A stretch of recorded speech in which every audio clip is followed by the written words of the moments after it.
Good afternoon. It's wonderful to be here. It's wonderful to be a guest at this fantastic research institution. I'm honored to be a moderator here. Today, we have the honor of having a very distinguished panel discussing a very important book. The book is entitled The Religious Question in Modern China. It came out in 2011, last year.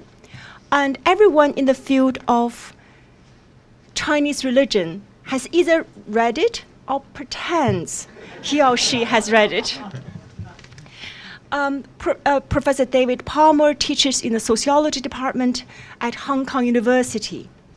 His area of expertise include socio-cultural anthropology, religion and spirituality, civil society and social development, state, society, and traditional culture in contemporary China. His first book was entitled Qigong Fever, Body, Science, and Utopia in China, which caused a sensation when it was published, a fantastic book. And he's now working on several other projects. One is entitled Dream Trippers, Global Taoism and the Predicament of Modern Spirituality, as well as volunteerism in contemporary China, moral discourse, and social spaces. It's my honor to turn the floor to Professor Palmer.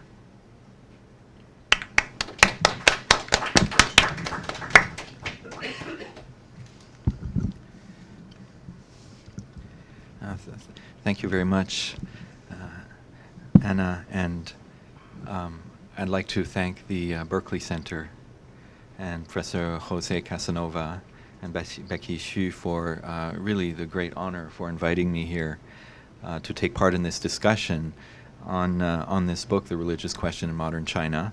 I arrived from Hong Kong yesterday late afternoon, so if I start phasing out in the discussion, please forgive me. And this is my first visit to Washington. So I look forward to this discussion of this book with you. So the way actually I understand it's going to be organized is right now I'm just going to present very briefly the book in just a few minutes, because then we have our three great authorities who will launch the discussion about some of the issues which are raised in the book. And actually, I don't think Anna just mentioned that it seems that the colleagues in this field, many of them may be pretending to have read it, but actually that's not true. In fact, they have already said the book, because the book is really building on all of the contributions and work of everybody in this field. So that's why everybody already knows the content of the book, even without having read it. And what's great today is perhaps to start this discussion with a broader audience. And I know, here we are in Washington, that the discourse on religion and on religion in China is a matter of concern. We've just looking at all the brochures of the Berkley Center here. We have so many brochures which are entitled Religious Freedom. And the question of freedom of religion in China is one that is of high concern in the State Department, among many organizations in the United States, as well as other countries, Western countries, Canada, European Union countries, and so on.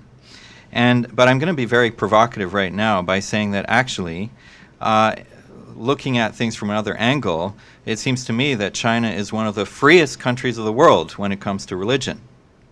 Now, why is that? And of course, I'm not saying that there's no repression, that there's no restrictions on religion in China. On the contrary, of course, there are many types of restrictions, repression, even violent and brutal at times. But the reason why I say that China is such a free country in terms of religion is that there is simply no single norm which has become the consensus of the entire society as to what religion is and what the role of religion should be in society.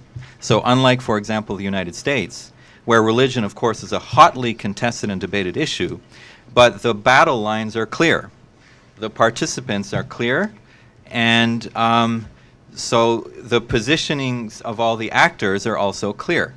And it's very hard if you are not aligned with that type of debate and that type of antagonism there's not much.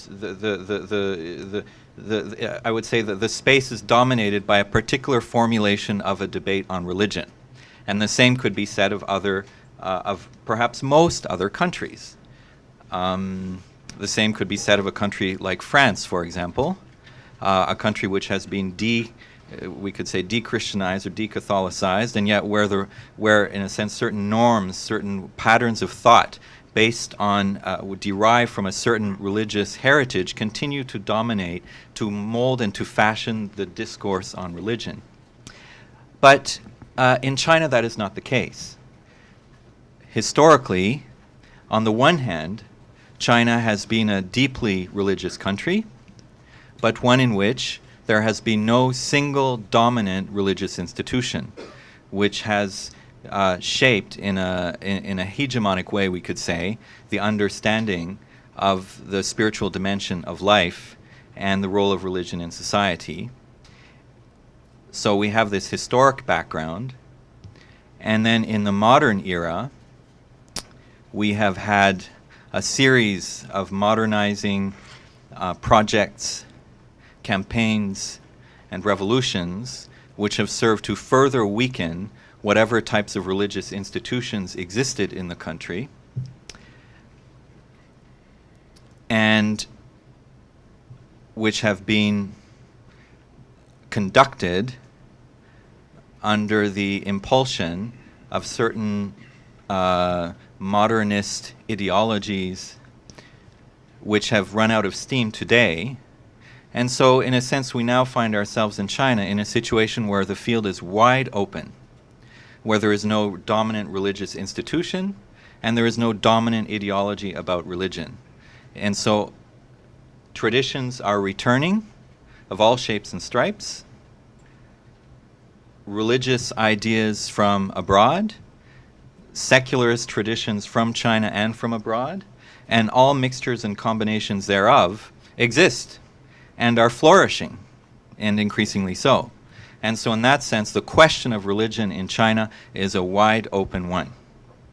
And so in this book, my good friend and colleague Vincent Gossard, who is a historian of modern China, and I, who am an anthropologist, together we joined forces to really kind of to draw a comprehensive picture of how the discourse on religion and the related social changes, reforms, campaigns, and cultural issues have unfolded themselves over the course of the long 20th century, from 1898 until 2008.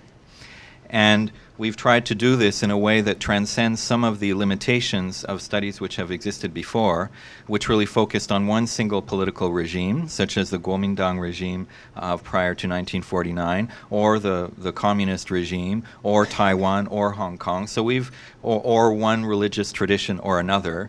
But what we've decided to do is to take an approach in which we would really look at the evolution of religion as a question, as an issue, as a concept around which there has been no consensus as to its meaning or its implications, and how this debate, how this question has unfolded itself throughout the 20th century in different Chinese political entities, and as it has affected all of the different religious traditions in China. And just to complete my introduction then of the book, we have identified, so what is the religious question in China? And in fact, this idea of the religious question, the 宗教问题, which is commonly used in China, perhaps could be understood in 5 ways. One is which is really the European Enlightenment question about religion. Right. So as humanity enters a phase of scientific rationality, so what does the role of religion become? How do you liberate people from obsolete doctrines and superstitions and so on? And so this is a question which was introduced to China in the late 19th century and early 20th century. So this Enlightenment question of religion enters the field. But then the second question arises, which is that the categories, the concepts, the definitions of the religious, the secular, science, superstition, all of these different concepts don't really match, or did not really match, with the configuration, the spiritual, social, and cultural configuration of China at the time. So this opens up a whole new question, which is a question of the mismatch between the categories of religion, science, the non-religious, the secular, and so on, the mismatch of categories between the Western origin of these categories and the Chinese cultural, cultural history and situation. The third question became, as China advanced into the middle of the 20th century, the question of the loyalty of religious communities to the socialist regime. And then the fourth question, as we entered the 1980s and so on, is the mismatch between religious affiliations and communities and the boundaries of the nation state.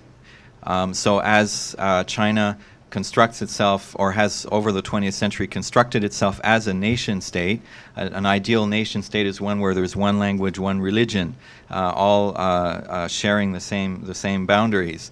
And yet the religion in China is one in which different religions, there is hardly any religion that exists only within China. Even traditional popular religion is infused with transnational networks. Buddhism, Islam, Christianity are transnational religious identities and communities. So this has opened up yet another question in China, which is the mismatch between transnational religious identifications and the nation state. And this leads us to the final dimension, the fifth dimension of the religious question, which is really the religious question for the whole world today. As we enter, as Professor Casanova has been talking about, a new era of the post-axial age, a new era in which our whole understanding of the religious and the secular are being redefined. So what is the role of religion in an emerging global society of which China is a part, and in which China is playing an ever greater role, and in which Chinese religions themselves will undoubtedly play an ever greater role?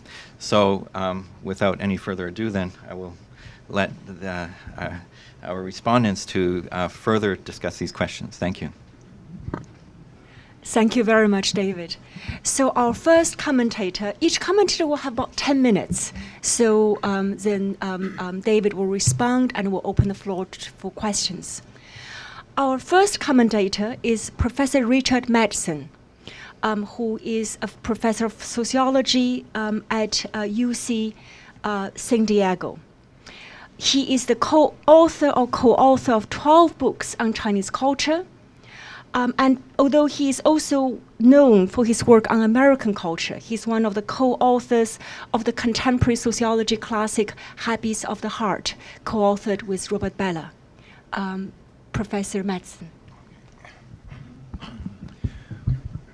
Well, for me, it's a tremendous pleasure and honor to be able to comment on this book by David Palmer.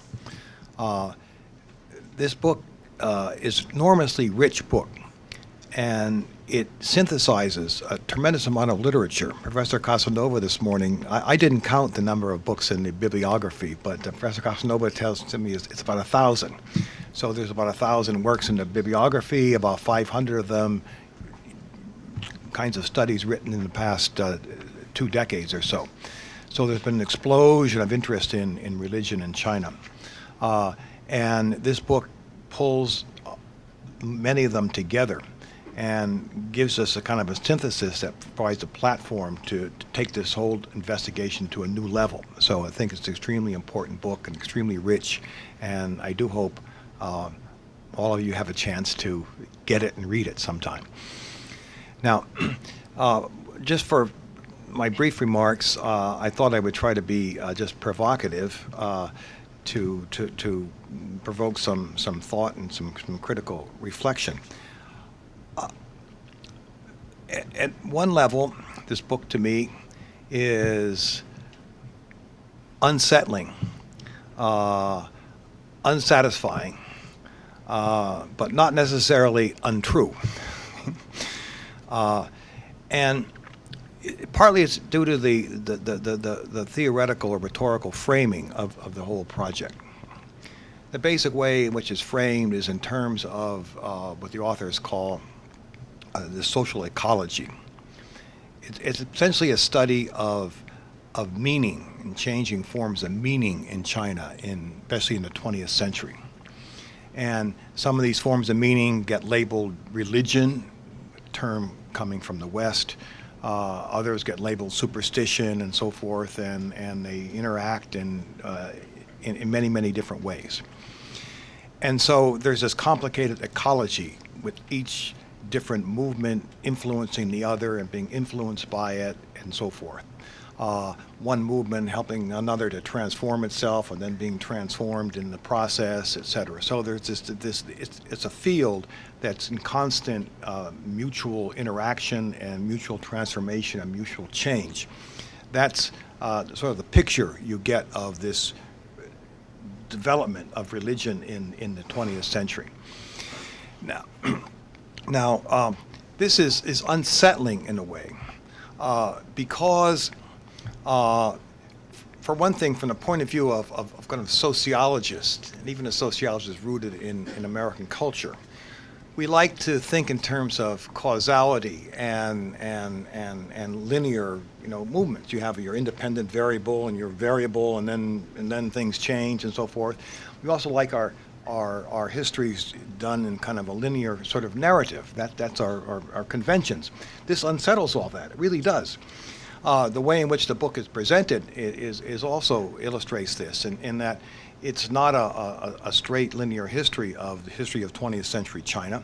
There are different themes that overlap. Chapters overlap, themes overlap. The thing is picked up in the first or second chapter and then picked up again in the 10th chapter, and there's this kind of mixing together. So the narrative is not a straightforward kind of narrative.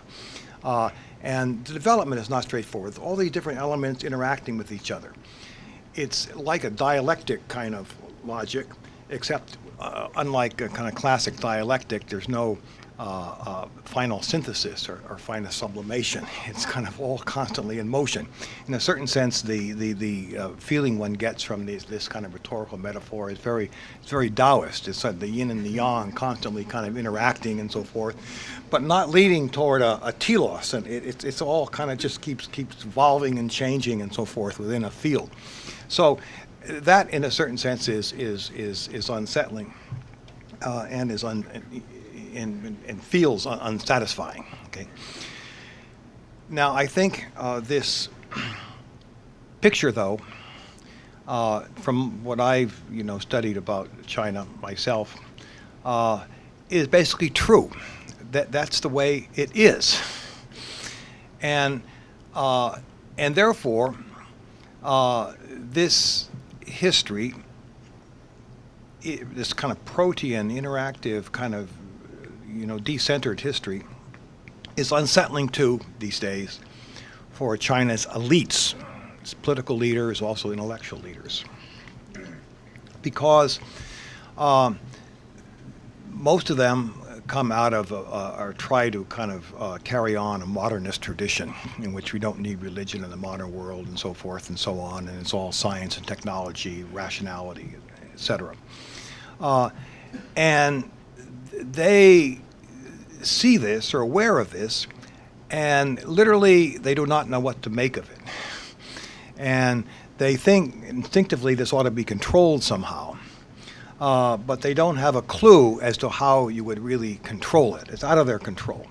And so in a certain sense, I think for, not just for myself as a reader, but for China's elites and rulers, this is unsettling too, and unsatisfying. The fundamental problem I think the authors raise is the lack of a kind of a sacred center. Shmuel Eisenstadt used to talk about this sacred center. Okay, it took different forms of different cultures, he said, and in their first chapter they talk about the Middle Kingdom without a middle anymore, because under the imperial China was a very religiously pluralistic empire. there was a sacred center that was also a political center, the emperorship. The emperor was like the king and the pope, all rolled up in one. And this provided a certain kind of anchor to a meaningful cosmos, even though people had many, many different ways of understanding it and takes on it. And it was a very fluid kind of history, but there was a kind of a center. And that was the government's job. And the government's job also was to determine between what's true religion and false religion and what's so-called orthodox and heterodox. That's what the emperors did, just like what the Pope did. Modern liberal governments, American government can't do that. It can't tell you what's true religion, what's false religion. It's not government's job. But the emperorship, that's what they did. So, and the emperor was the mediator between heaven and earth, and linked the whole of all under heaven to the principles of the cosmos. And that's sort of gone. So now you don't have a force that can kind of give at least a symbolic sense of order to this constantly churning mixture. And that too is unsettling. The government these days is trying to fall back on older forms of how to keep things under control. In some respects, they are just kind of enacting certain old forms of social control, go back to the imperial age. But they do so, they go through the motions without having the heart behind the motions. And there is the formal ideology that says this is all superstition and not true. And so it's difficult for them to really do that. Also, I believe, to be provocative, you have a government these days, which because of its corruption and so forth, sullies everything it touches, discredits it and renders it dirty. And so when the government gets involved with anything and tries to be a moral exemplar, it almost has an opposite effect. So the government is trying to kind of, one realm, some parts of it are trying to kind of make Confucianism a new kind of state ideology. In doing so, they take a beautiful tradition that's very rich and morally deep and basically ruining it, And they take a really probably a great author like Mo Yan, a really wonderful author, and then they try to propagandize his Nobel Prize and so forth, and to some degree partially discredit him in the process. So you have a government that sort of corrupts everything it touches. And can't be, therefore, a sacred center that would uplift at least parts of this into something that could be meaningful. So this leads to this kind of constantly, churning, mutually transforming kind of China that's spinning around in different directions, but it's hard to know where it's going to go. And unsatisfying for me in my Western mind, because I like to have a sense of an ending, and I don't see the ending here. But maybe this is part of the modern condition too, because modern ideologies have exhausted themselves as well, and none of us have a sense of an ending. Okay.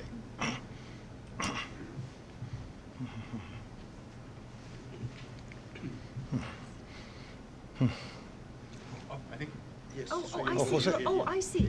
The order. Excellent. I'm done. Sense of an ending. I ended. Oh, I'm sorry.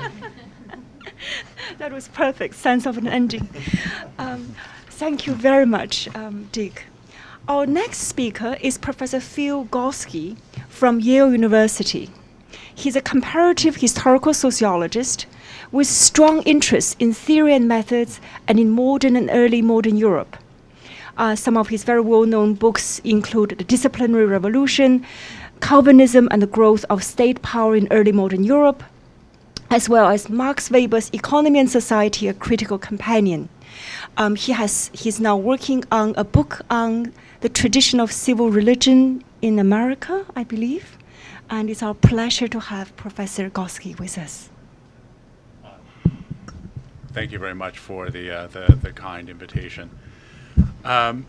So I'm very pleased to have had the occasion to read this book, because I have a deep and abiding interest in the kinds of questions that Palmer and Gossard ask. But I must confess that I have only a very outdated and quite superficial knowledge of China, which is actually why I'm so grateful to them for having written this extraordinary book. So let me just begin for a moment by singing its praises before getting down to business. The authors have really threaded some very fine needles with this book. On the one hand, it's truly vast in scope, almost encyclopedic in content, and therefore also fairly long.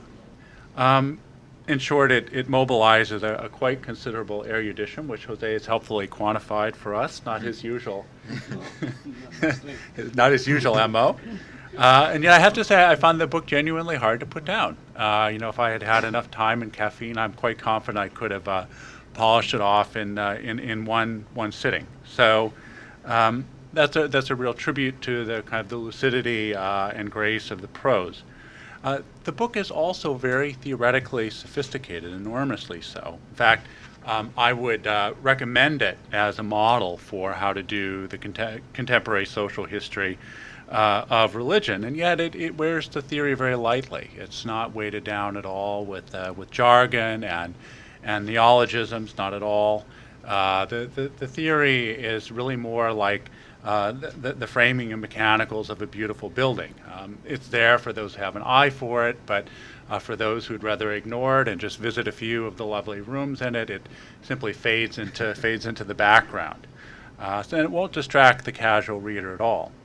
So in sum, the religious question in modern China is I think, one of those rare books that really succeeds in saying something that will be of interest to specialist audiences, at least that's my sense, but is also eminently accessible to an educated and lay public. As for myself, I'm sure this is one of those books that I'll be pulling off the shelf again and again in the years to come. Now, as I said, I don't really know a great deal about China, so I won't quibble with the interpretation because I can't. So I'll do what social scientists always do when they don't really have anything substantive to say. I'll talk about theory. And fortunately, in this case, there's actually, I think, something worth talking about because, as I said, I think the book really is a model in a number of ways. Palmer and Gosar have quite agilely avoided some of the more common pitfalls that commonly entrap and ensnare other scholars working in this tradition. And they've done so by deftly weaving together a number of different strands of recent theorizing to develop a very kind of tight and powerful rope that they use to frame or scaffold the book. So let me say a few words then about which strands, how they're woven together, and why I think the result is so strong. And to do that, I have to say I have to compare it a little bit to the more common resources. It used to be that studies of religious change such as this were always built using the same tired, worn-out stock of tools, namely secularization theory in its various guises. So stories about religious change were always, in one way or another, framed as narratives of religious decline of some sort. This is true at least up until around the mid-1980s, when Rodney Stark, University of Washington sociologist, and his many collaborators advanced what they called a new paradigm, variously known as the religious economies or supply side approach. And the simple thesis was easy enough to grasp. Basically, religious life obeys the same laws as market economies do. Where religious markets are free, it flourishes. Where they're overregulated, religion falters. So folks like Jose were from the very beginning quite critical of this. But let me say how I think these sorts of analyses fail on their own terms. The problem is that, like marginalist economics more generally, the new paradigm has no theory of the firm. It talks a great deal about religious firms, of But it can't explain any more than neoclassical economics can why there are firms, for that matter, why there are any organizations at all. Why don't individuals just contract directly with one another to exchange goods and services? So this is the central problem that gives rise to various forms of new institutionalism that arise around the beginning of the 1980s. Within sociology, the kind of new institutionalism that's had the most influence is what's commonly called historical institutionalism. And historical institutionalist work on religion simply takes churches and other organizations as unproblematic objects of analysis, usually along with states and classes. And then it treats them, as it were, as substantial entities or collective actors who have certain kinds of purposes or interests and interact with one another. And it's these interactions which really drive the story. So if you're telling a story, for example, about secularization, it becomes a story about conflict and competition between state elites and religious elites and institutions. One might also, as sort of kind of deus ex machina, pay some attention to how they're influenced by external forces or processes like urbanization or industrialization or democratization. The big advantage of this, obviously, is that it does have a theory of the firm, if only a tacit one. I mean, there is a theory about why there might be things like churches and states. The sort of simple answer to this is that firms decrease transaction costs and overcome collective action problems. The disadvantage of this sort of work is that it tends to hypostasize church, state, and society. That is, it treats them as internally unified and clearly bounded entities, which, of course, they're not. So one way of overcoming this difficulty, and the strategy that Palmer and Gossard used to do so, is to mobilize the field theory, so-called field theory, of the famous French sociologist Pierre Bourdieu. Now, as far as I know, Bourdieu himself really only wrote one paper on religion, and not many of his followers have showed much interest in the subject. So Palmer and Gossard are actually really breaking some new ground here. There have been many calls for this sort of analysis, a kind of religious, sort of field theoretic analysis of religion, but very few attempts to really put it into effect where a particular case is concerned. I think this in this book is a very, very productive move. Before I explain why, let me just say give you kind of a quick gloss on field theory, what Bourdieu means by a social field. So for Bourdieu, a social field is not a substantial entity. Rather, it's a bundle of relations. Specifically, it's a set of ordered relations between social positions. And this ordering normally has two dimensions in his approach. One is a sort of a vertical dimension of hierarchy, of domination and subordination. And the second is the horizontal dimension of let us call it ideology, that is, of orthodoxy and heterodoxy. And most fields can be broken up into four quadrants, so to speak, based on these two axes. So unlike historical institutionalism, field theory does not need and does not presume that the religious sphere is internally unified or clearly bounded. On the contrary, it presumes that they're not, that fields have fuzzy edges, and that whatever coherence they have is the result not of some sort of ideological coherence or some kind of social consensus, but quite the opposite, the result of conflict and contestation around a common focal point. But for all its advantages, field theory has one cardinal weakness as well. It typically takes the category of religion as a given. And to overcome this difficulty, Gossard and Palmer draw on a third strand of theory, in particular on what I'll characterize as post-colonial theories of secularism. So in the United States, the leading proponents of this sort of approach are Talal Asad, Charles Hirschkind, Saba Mahmood, amongst others. To simplify more than a little, they understand religion, the category of religion, as a colonial construct of the Christian West. So the category and discourse of religion, they contend, is constituted with and through that of the secular. So no secularism, no religion, no religion, no secularism. The two categories constitute one another. So when the Western category of religion was diffused into Chinese culture via Christian missionaries, for instance, the germ cell of secularism went along with it in barnacle-like fashion. But the reverse was also true. When secularist ideologies from the West, communism, republicanism, and so on, penetrated into the political life of China, they carried the germ cell of religion in them. In short, it was the diffusion and reception of various forms of religion and secularism that constituted a religious field within modern China. Now, the problem with Neo-Foucauldian analyses of this sort is that they make actors the puppets of discourses.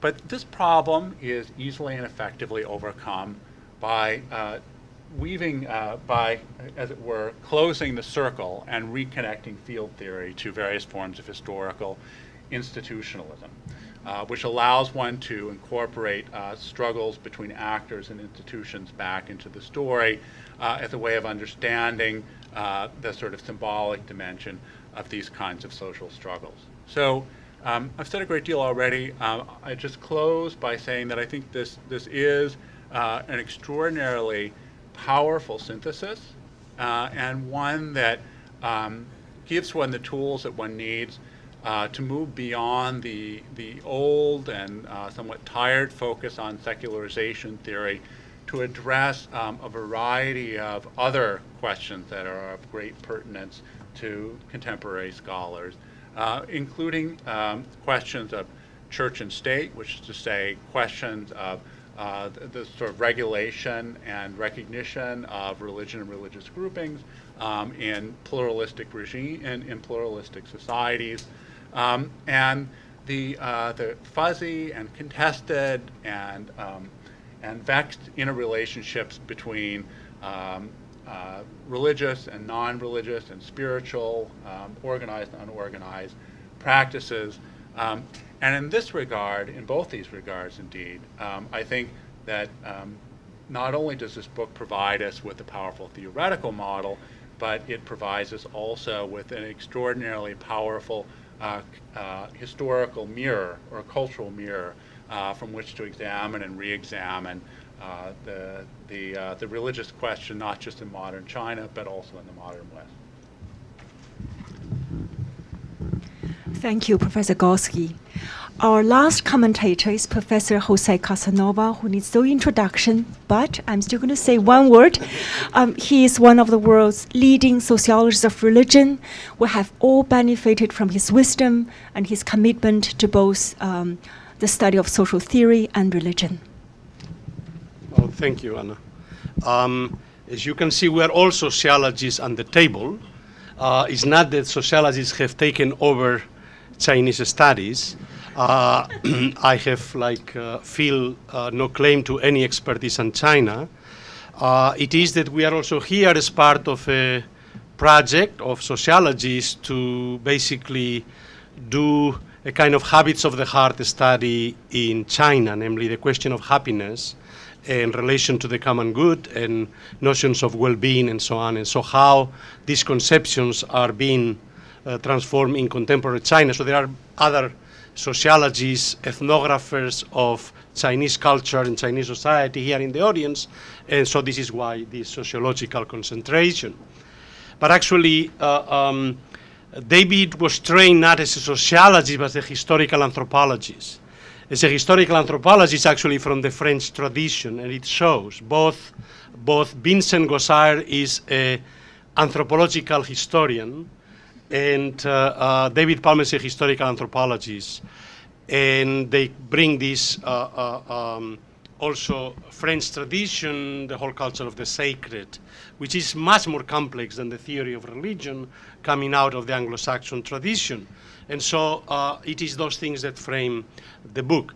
Before saying that, however, I'm going to make 4 points. First, this is the best history of modern China I've read. I've read a few general histories of China, and although it is very unsettling, it's not a narrative, but it's able to pull it through. I mean, to try to do a historical reconstruction of modern China through the question of religion is quite an accomplishment. I mean, nobody thought, I mean, usually you write political histories, you write economic histories and so on, but to do a fascinating introduction to the historical transformation of modern China through the category of the religious question is really, really something great. And for this, especially those of us who can only read general histories of China are very, very appreciative. The second is precisely, it's not religion in modern China, so we don't know what religion is. By the religious question, what religion is up for grabs. There was a sense, there was a system, the pre-modern, the imperial system. It gets a very complex one. It was a middle kingdom, a sacred center, and then all kinds of other sacred things and religions in their very complex religious field. But it was a relatively organized religious field with clear, not clear boundaries, orthodoxy, heterodoxy. And then you have a radical break with this field, an attempt to create a completely new field in which basically, practically, religion would not even be part of the field. So attempt to create a modern China without religion, or at least trying to almost, in order to modernize, to get rid of all Chinese traditions for the sake of creating a modern nation. And what are the implications of that?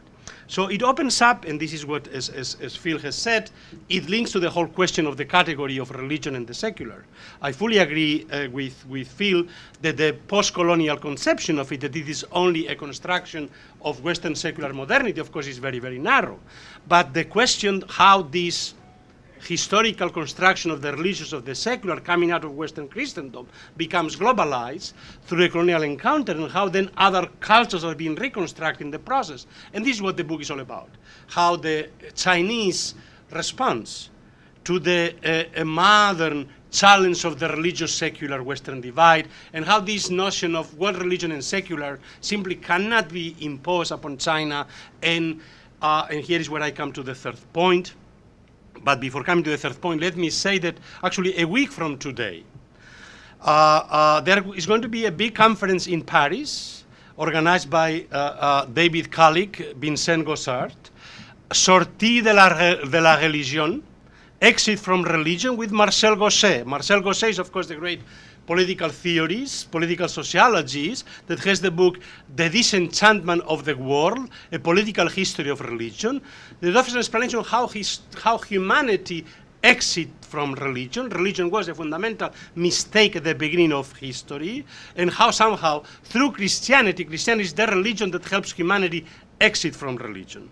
And so the question they are going to raise is, which kind of exits from religion are in the Chinese path? So how the religious and the secular, the other of the kind of desacralization of the pre-axial sacred, and the way in which the kind of the dynamics, the secular dynamics of Chinese history were radically different from the Western ones, and then how they have been co-penetrated. So again, this is a very, very, the fact that in Paris and with Marcel Gosset such a big conference, and with Charles Taylor having reopened all these issues.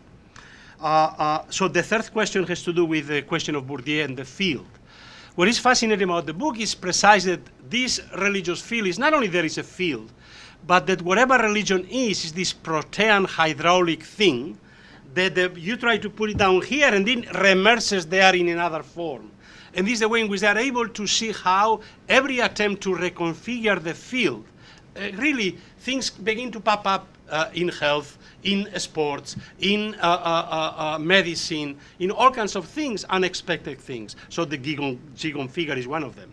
But so this fascinating way of being able to show how the field is so unsettled and unsettling and so unclear, and again, this is the final point I'm making, where we are going from here. I mean, mention was made of the fact that 500, half of the entries of the book are not even 2 decades old, are only 1 decade old, the last 10 years. And so the explosion of scholarship on Chinese religion is an indication of the explosion of interest and the question itself, which has re-emerged at all levels. At the state level, trying to figure out how to bring religion back in for a harmonious society, and how to deregulate these 5 official religions, and how to bring other things into the field that were thrown away as either superstition or non-religion, Confucianism and other things.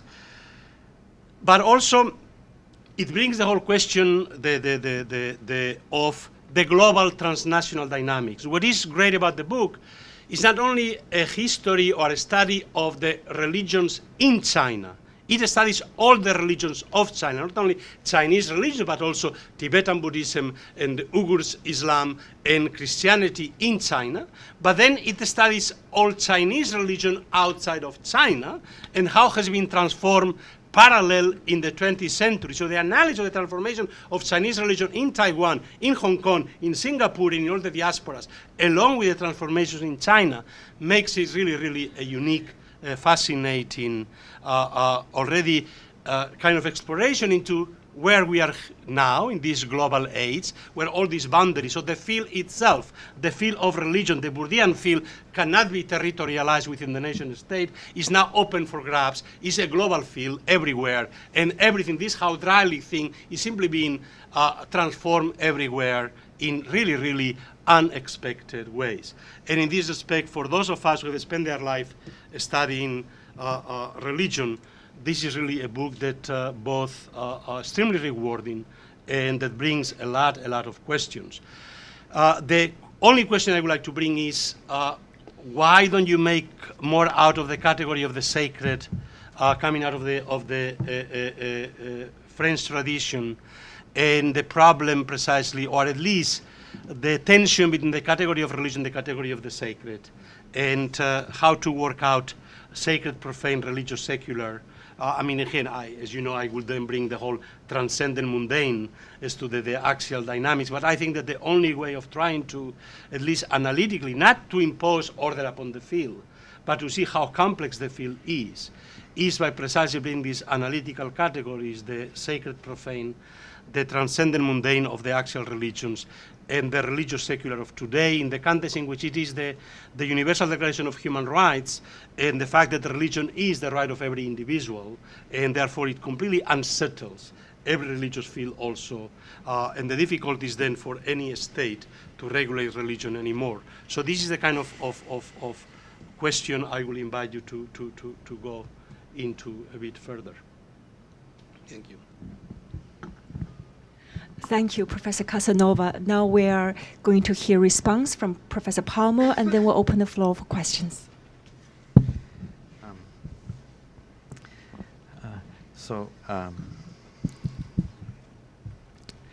Thank you very much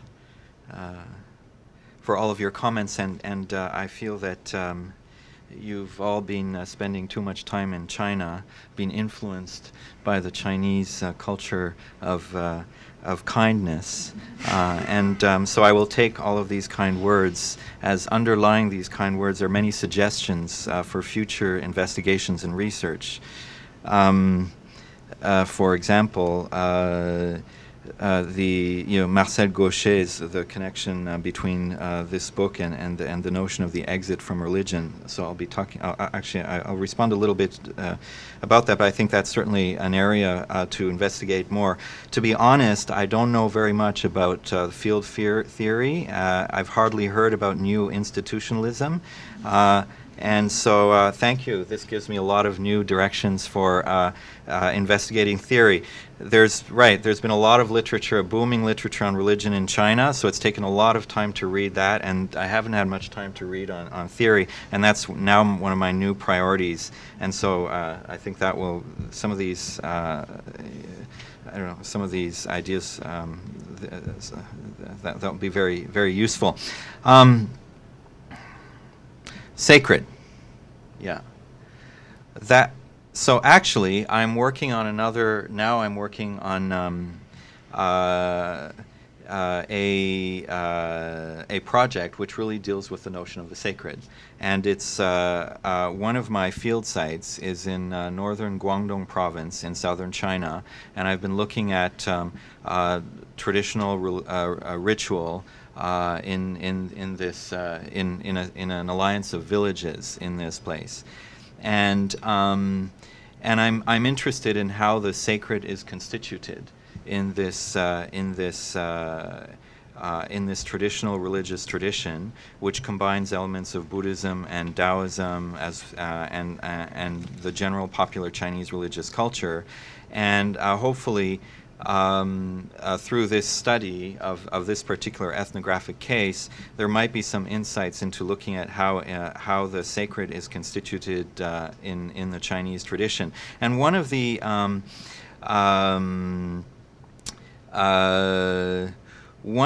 areas where I do want to engage critically with, in a sense, the Durkheimian tradition of the construction of the sacred is that we have in the concept of the sacred is something where there is, in a sense, a pre-existing social unity which is expressing itself and reinforcing itself through the sacred. But what I've been curious to see in this particular tradition that I've been looking at is that we have within the ritual tradition itself different social forces and different symbolic forces which are coming together, but in tension within this particular religious tradition. And so, for example, we tend to think of China as being kind of so messily syncretic, where everything, anything goes, mix and match, there's just no coherence and no order there. And yet what I've seen is a tradition where there is very clearly distinct Taoist tradition and Buddhist traditions, which in a sense seem to express, the Taoist tradition seems to express locality. It's associated with the local divinities, with local culture, and the Buddhist tradition expresses universality, the three jewels, something that is not so local. And so one is expressed as the Wu, the martial, the Wu Tan, which is associated with Taoism, and the other, the Buddhist side of the ritual tradition is the Wen Tan, associated with civility, civilization, in a sense, the civilizing center. And so we see, in fact, two very different components of society, which are in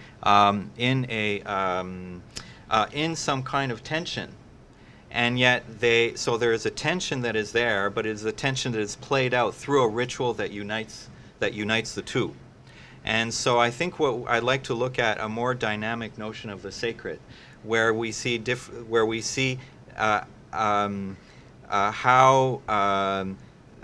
tensions are played out, resolved and are brought together and creating a certain unity, but maintaining, in a sense, perpetuating certain tensions within it. And the interesting thing is that now we see this kind of relationship playing itself again in the relationship between this local religious tradition and the local state now, where we see again an alliance.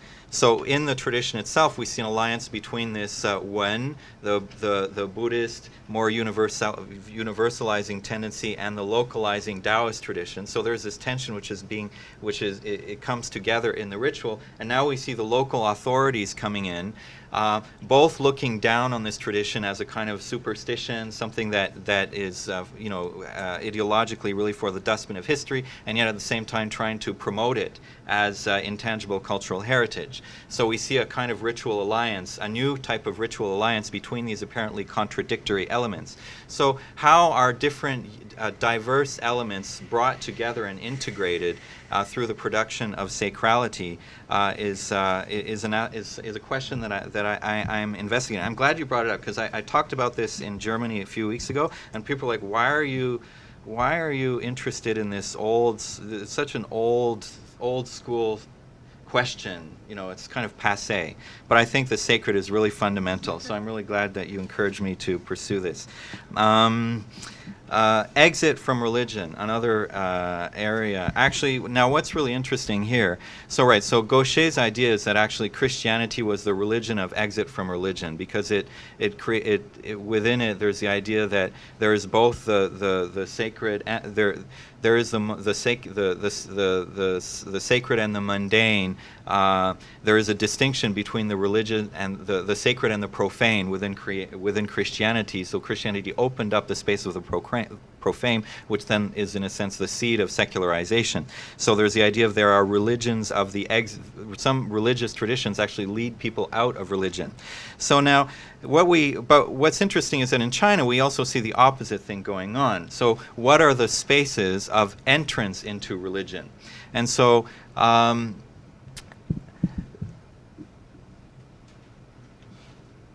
now, for example, my previous study that I did on the Qigong movement was precisely one of these cases of practices of entrance into religion. So you have these practices which may appear to be just bodily, exercise.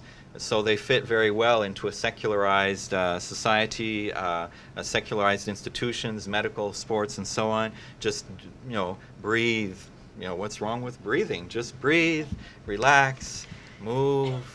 And what could be more innocuous? And yet it is through these kinds of practices that people start to engage with religious cosmology, start to have experiences of qi, start to have spiritual, increasingly strong spiritual inclinations and orientations. And so through these secular practices we have, so here we have the secularity of exit of secularity.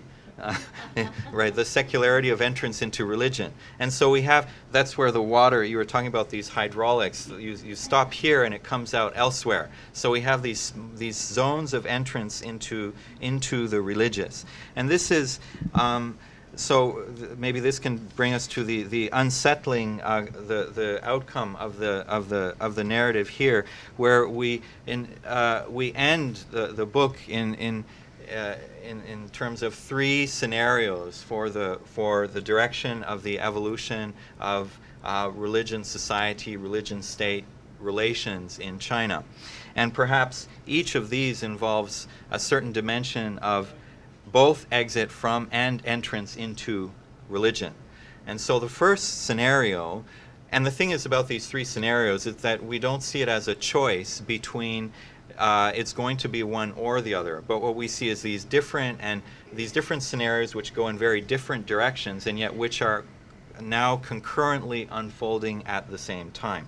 And the first one is the scenario of, in a sense, going in the direction of the Western model of greater free, just more and more freedom of religion, privatization of religious belief, the government allowing more space for the expression of different people's religious beliefs. And so, and this space opens up when the government moves out of certain spaces, and so frees up a certain area in which it doesn't interfere anymore. And so there are more and more voices in China which are pushing for that, even at the official level. There are people who are using the market theory of religion to say, hey, let's just treat religion as businesses. So we opened up business in China, and that's no problem. It led to prosperity. So let's just treat religions like firms. They're offering spiritual products to people, and just let them compete and just let them be. And it won't be any more of a problem for China than it has been for when we opened up business. So that's one of the scenarios, and that is one of the tendencies that we see. I mean, there are ups and downs in the level of state control of religion, but generally the space is opened up, and very incrementally we can say we are. It can be, that's one of the scenarios in which the country is moving. But then there's another scenario, which is one of going back in a sense to the Qing dynasty model, in which the government itself is an arbiter of religion, is creating and promoting certain types of religion and restricting others taking itself a position as the central moral and religious authority. And so we have that where the government is promoting directly or indirectly, right, aspects of Confucianism, Buddhism, and Taoism, managing religious associations, while at the same time banning certain heterodoxies, evil cults, banning, regulating the reincarnation of Tibetan Buddhists, for example, that you apply for reincarnation now. You can't just reincarnate. You need official authorization. So this direct, proactive management and even promotion of certain types of religion. So there we have spaces for entering into religion in these officially sanctioned spaces. But then we have a problem where the state itself, as Richard said, actually has no religious authority whatsoever and even very little moral authority. So it can't really occupy that space.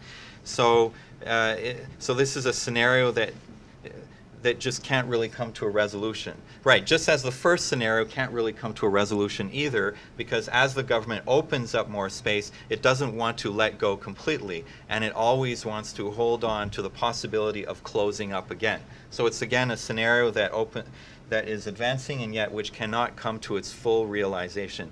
And the third one is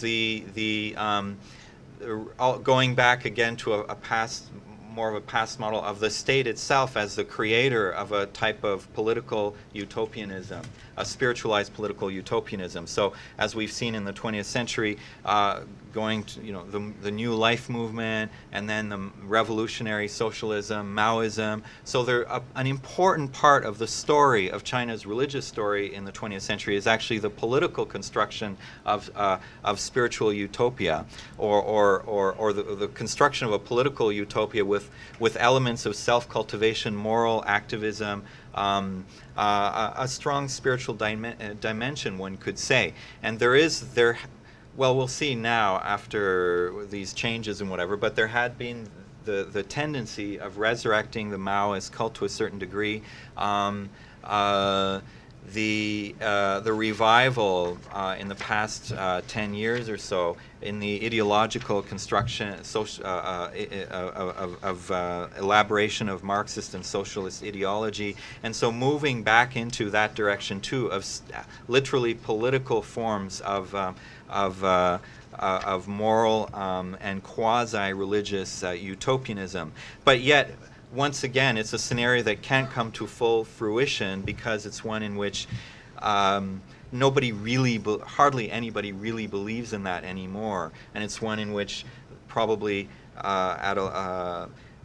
are strong forces which simply do not want the state to start playing that role again.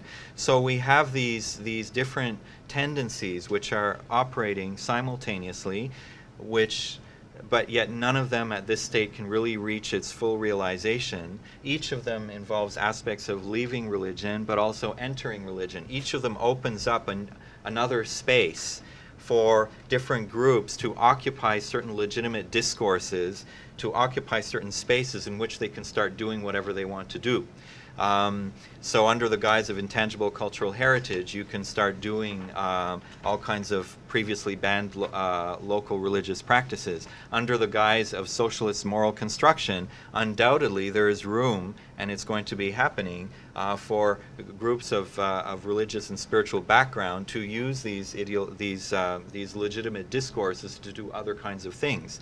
So each of them opens up spaces and closes them at the same time. So indeed, we are it is a bit unsettling, and that's worrying, but at the same time, we can look at it positively in the sense that China is really a place where enormous amount of cultural creativity is going on, precisely because nothing is cast in stone at this moment.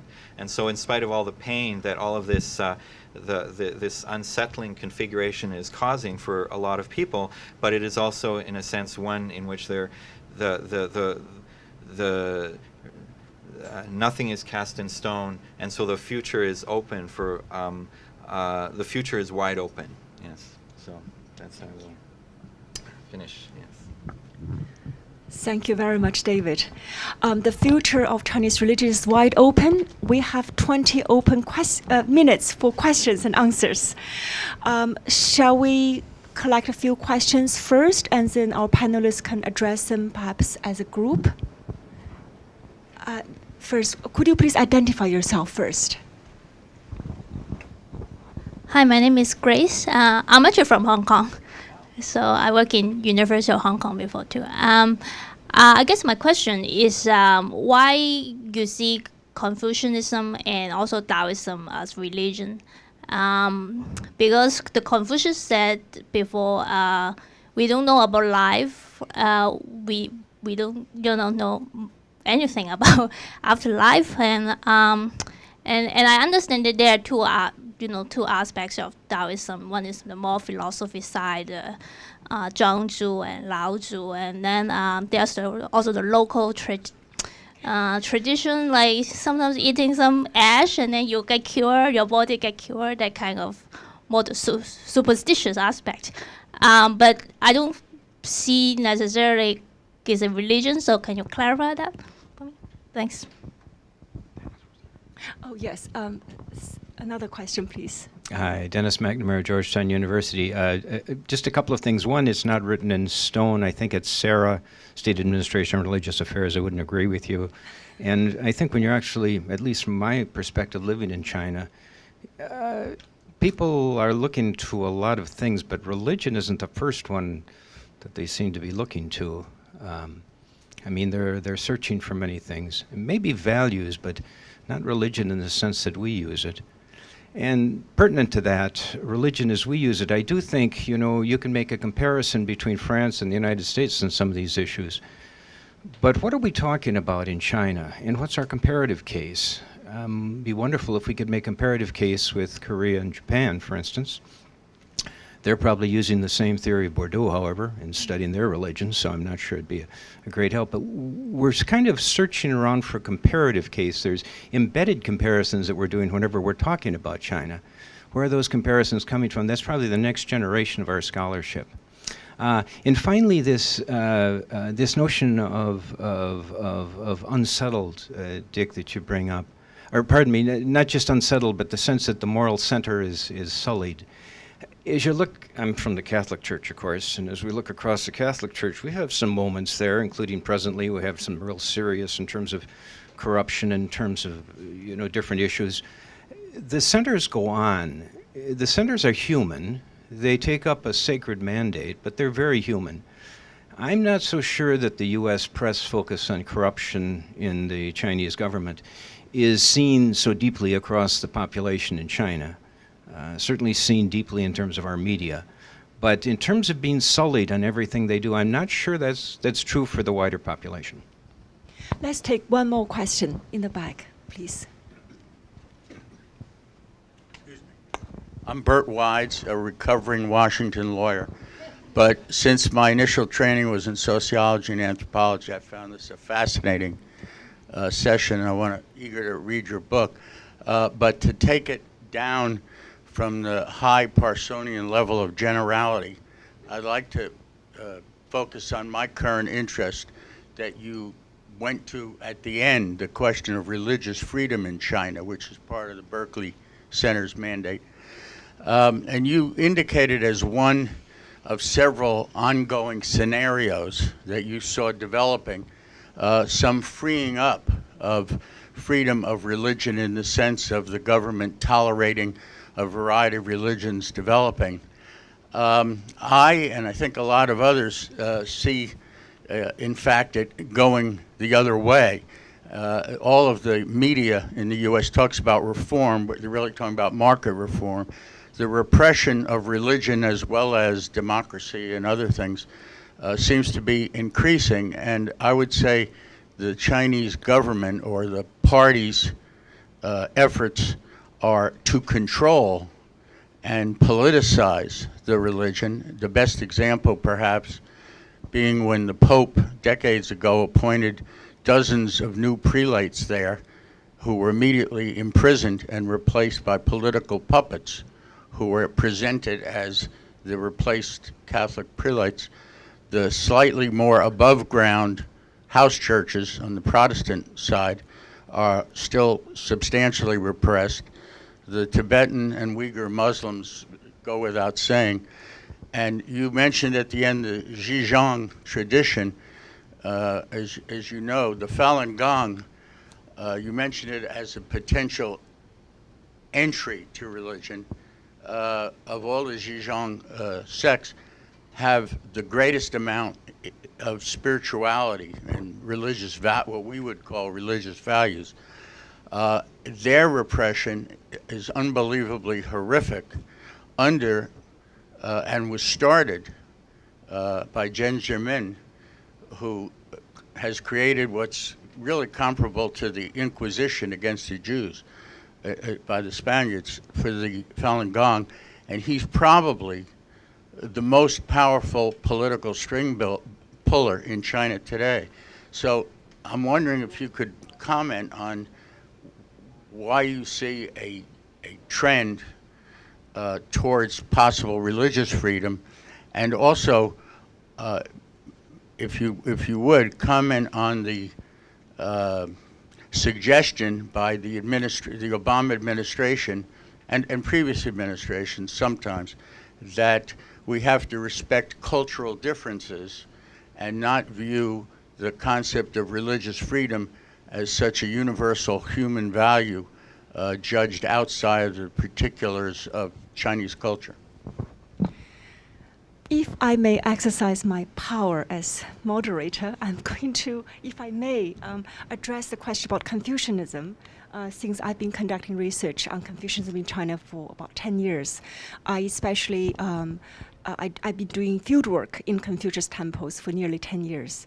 So I really like this idea David brought up about the dynamic notion of the sacred in China. There are new ritual alliances. In the past 10 years, I have seen a steady increase of both state-sponsored ritual practice in Confucius temples and personal ritual practices. And very often, the ritual actions you see in Confucius temples are almost identical to the ones you see in Taoist temples or Buddhist temples. And there's a recent phenomenon of people hanging prayer cards in Confucius temples, praying for success in college entrance exam. Well, those cards are originally from Shinto temples. They are inspired by the Ima prayer cards in Shinto temples in Japan. The transnational nature of this new ritual alliance is very much in evidence. So we don't know what will happen to Confucianism yet. It is a wide open question. But I can see how this exit of secularity is also finding its connection in Confucianism. Okay, right. I'll also to continue right on the discussion of why would you consider Confucianism and Taoism to be, why do they even fit within the sphere of the religious? So actually, this is what this whole book is about. Why has this been a subject of endless and irresolvable debate? Is Confucianism a religion? There is an association in Hong Kong which is called the Confucianism, the Confucian Academy of Hong Kong. And the Confucian Academy of Hong Kong wants to make Confucianism the state religion of China. So it's very clear that we want this as an institutionalized religion here, and it should be the religion of China. One day I invited a representative of this Confucian Academy to come to one of my classes to talk about to talk about Confucianism. And the vice president of this association came to my class, and the first thing he said, very categorically, was that Confucianism is not a religion. Wait a minute. Your own association that you're the vice president of is claiming that it is the state religion, or should be the state religion of China. So here we have, within one organization, the two radical positions, both of which are actually extreme, and both of which are wrong. And why are they wrong? Because they're trying to place Confucianism within these categories which derive from which have a Western history, in which there is a clear distinction between the religious and the secular.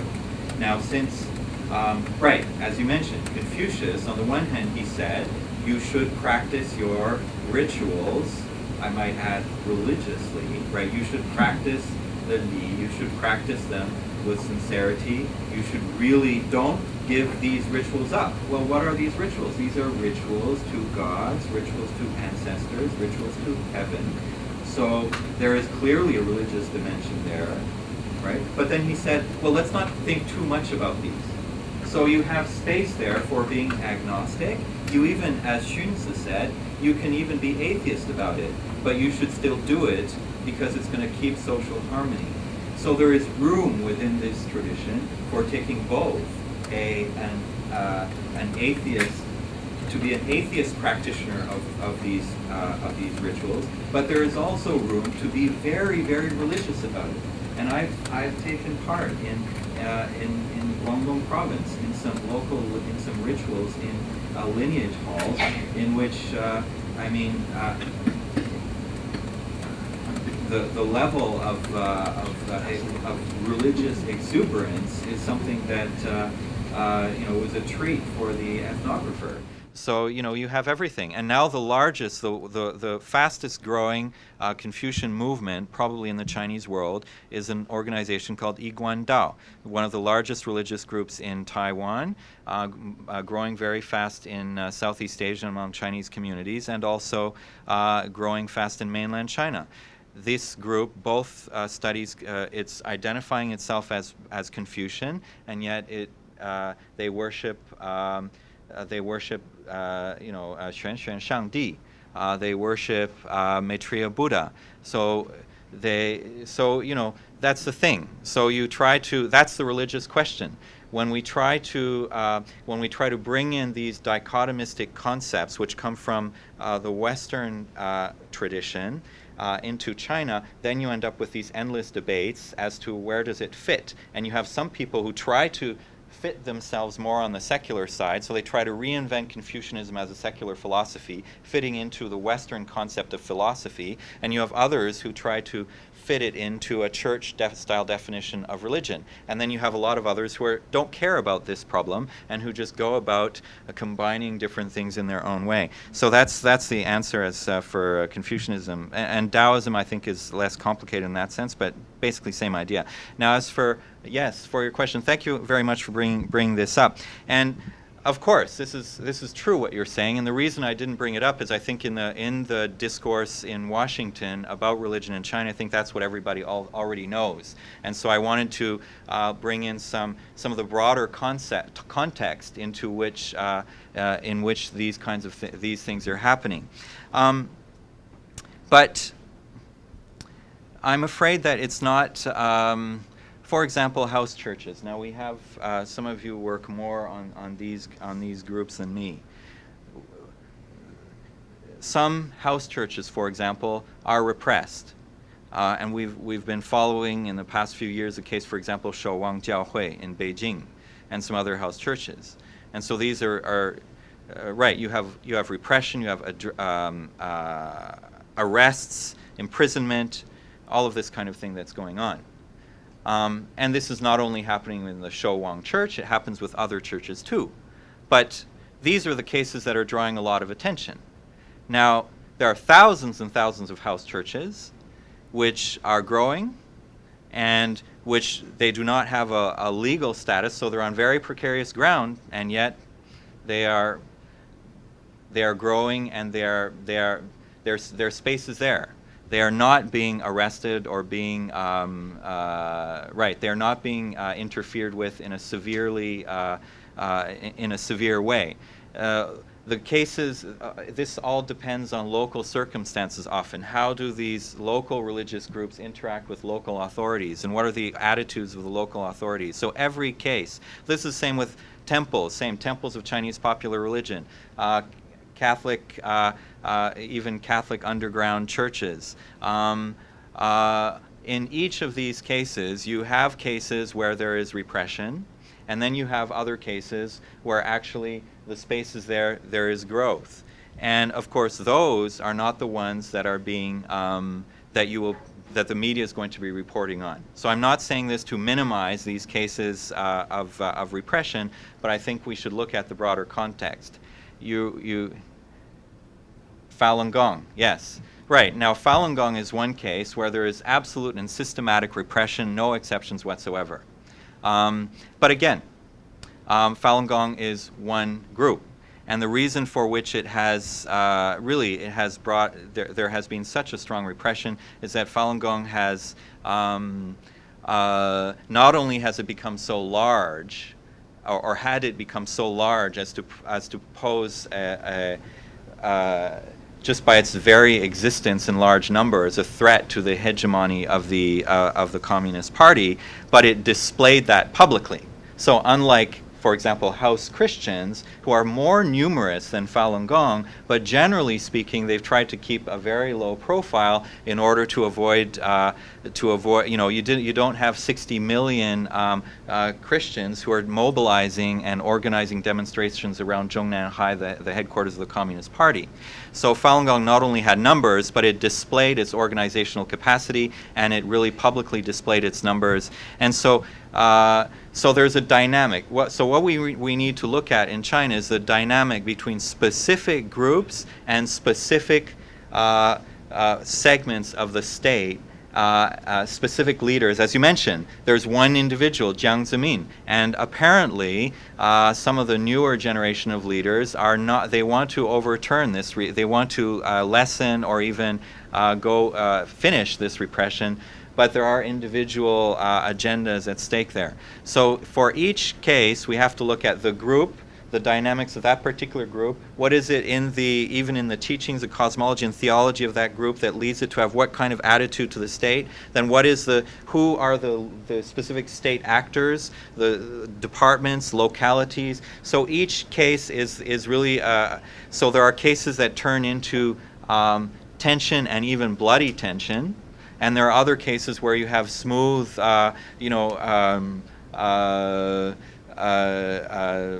coexistence of these groups with state actors, and often very surprising coexistence.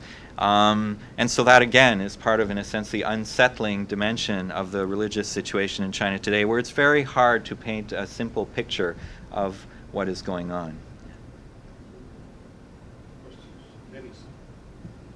Oh. Comparative study. Oh, yeah, right. The comparative. There is no religion in China. What are you talking about? Nobody's interested in religion in China. Right. Okay. So right. Well, I think that, again, the religious question is really the result of the evolution of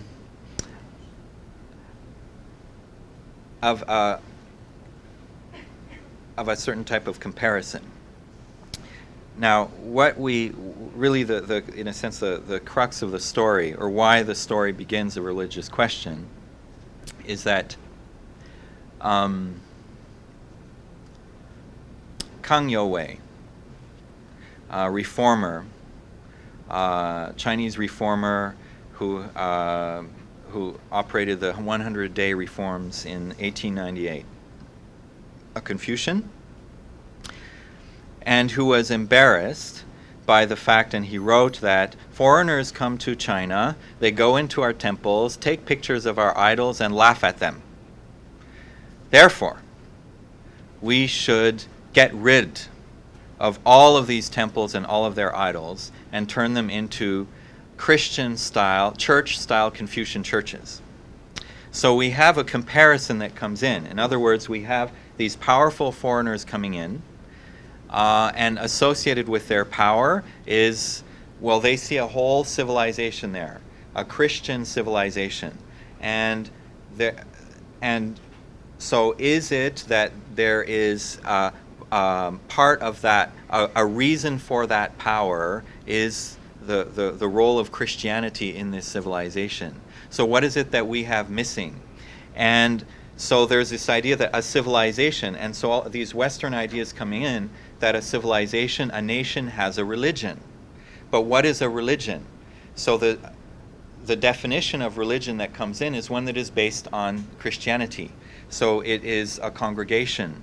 So with people who are members, who have entered and who have become members of this organization, who have a clergy of people who are theologians, who discourse on scripture, and so this integrated organization of texts, followers, scriptures, and clergy. And then you look at, although there are gods, there are statues all over. In 1898, there were, in the streets of China, there were shrines all over wherever you looked, incense blowing all over the place, and yet these people look around and they say, oh, there's no religion in China. Why? Because, well, these shrines don't have, there's no congregation there. A lot of these temples are empty. There's no priest living there. So, that can't be religion then. So it's not religion, it's superstition, right? So it's a comparison. It's a comparison with a Christian norm that comes in. And so then you say, there we have these Buddhist monasteries. So they're in an enclosed space. You have clergy. So they're obviously members of a religious organization. So that kind of looks like a church in some way. So, so Buddhism is a religion. That's fine. But then, this stuff that all the people are doing, no, that's not. So that's really what it's all about. So then the idea, a deeply held idea, emerged that there's no religion in China. That Chinese people are deeply superstitious, but they have no inkling of religion in their tradition, in a sense that religion is only foreign. There's only foreign religions in China, and so that notion, which is still deeply ingrained, although what with a lot of this recent discourse on religion in China, it's being eroded, but that notion is based on a comparison with the Western experience and the Western experience with Christianity. And you're right, and I think that we should move away from these comparisons, and we should look at actually the comparisons between China and India, for example, China and Japan. These should be some of the, we should have a global framework, but some of the points of reference, we should move away from these constant east-west dichotomies and comparisons to look at really where, look at China in a more multi, the whole world, right, which is not only these, it's not only China versus the West, yes. I believe we have no more time for questions. Thank you all for coming, and thanks to our panelists.